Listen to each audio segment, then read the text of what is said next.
The spokeswoman for Alexei Navalny announced Saturday the body of the Russian opposition leader has been handed over to his mother. VOA's Jeff Custer reports. In a message posted to her social media accounts, Kira Yarmish thanked all those who had joined them in calling for the release of Navalny's body. Yarmish said she did not know if the authorities would allow a funeral to be held, quote, the way the family wants or the way Alexei deserves. On February 16th, Russian prison authorities announced Navalny had died suddenly of unexplained causes in an Arctic penal colony where he was serving terms totaling more than 30 years. Navalny had been Russian President Vladimir Putin's most formidable domestic opponent. Navalny's mother, Lyudmila Navalnaya, had remained in Sologard, where the prison was located, for more than a week, seeking return of her son's body. It's not yet clear when or how a funeral will be held. Jeff Custer, VOA News. The prime ministers of Italy and Canada signed security deals with Ukraine on Saturday as Western leaders rallied round a war-weary Kyiv on the second anniversary of Russia's military invasion, with no end in sight to the fighting. Reuters correspondent Olivia Chan has more. Today, we're here to tell you that Europe will continue to stand at your side for as long as it takes. European Commission President Ursula von der Leyen vowed on Saturday that Europe would back Ukraine. Von der Leyen and the prime ministers of Italy, Canada and Belgium arrived in Kiev to show solidarity on the second anniversary of Russia's full-scale invasion. They joined Ukrainian President Volodymyr Zelensky at the Hostomel airfield. It was the site of a ferocious battle at the start of the invasion. As Russia tried to fly in paratroopers to seize the capital Kiev, Zelensky embraced the Western leaders and delivered a televised speech. He said the word independent will always stand next to the word Ukraine in future history. Olivia Chan from Reuters. For additional stories, visit voanews.com. This is VOA News.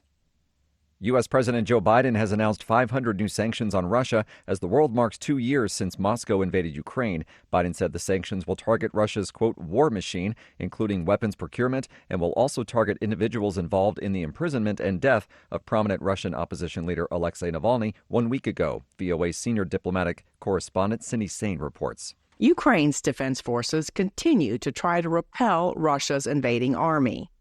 On Friday, President Joe Biden marked the second anniversary of Russia's invasion by announcing sanctions on 500 individuals and entities linked to the invasion and the death in a Russian prison of Russian opposition leader Alexei Navalny.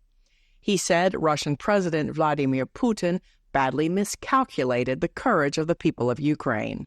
Cindy Sain, VOA News. The UK's governing Conservative Party has suspended ties with one of its lawmakers after he accused London Mayor Sadiq Khan of being controlled by Islamists as tensions over the Israel-Hamas war roil British politics. The party said on Saturday that Lee Anderson was suspended after he refused to apologize for remarks made about Khan in a television interview on Friday. The action means that Anderson will sit in Parliament as an independent. He was a deputy chairman of the Conservatives until last month. Prime Minister Rishi Sunak and other senior Conservative leaders had come under increasing pressure to reject the comments. The chairwoman of the opposition Labour Party called Anderson's remarks, quote, unambiguously racist and Islamophobic. The Vatican announced Saturday Pope Francis canceled scheduled meetings because he is suffering from the flu. AP correspondent Rika Ann Garcia reports.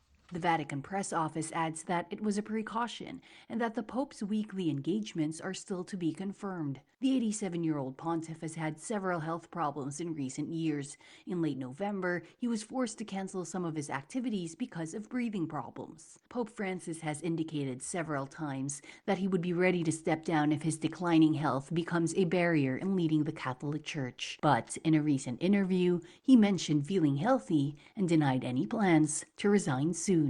I'm Rika Ann Garcia.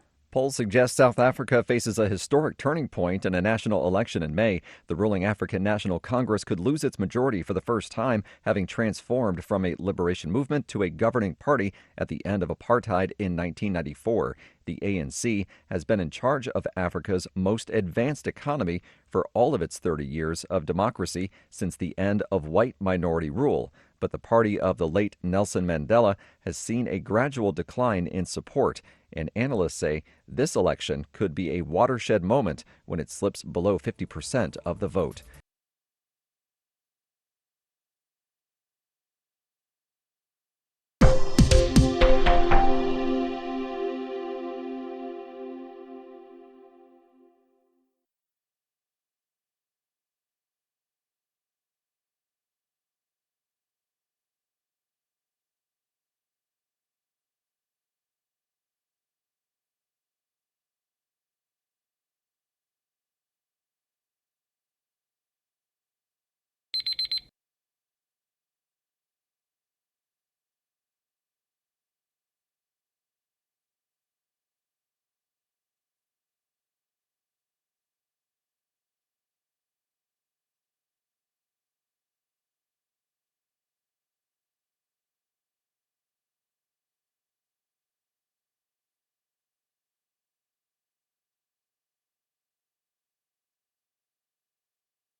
Thank you for watching.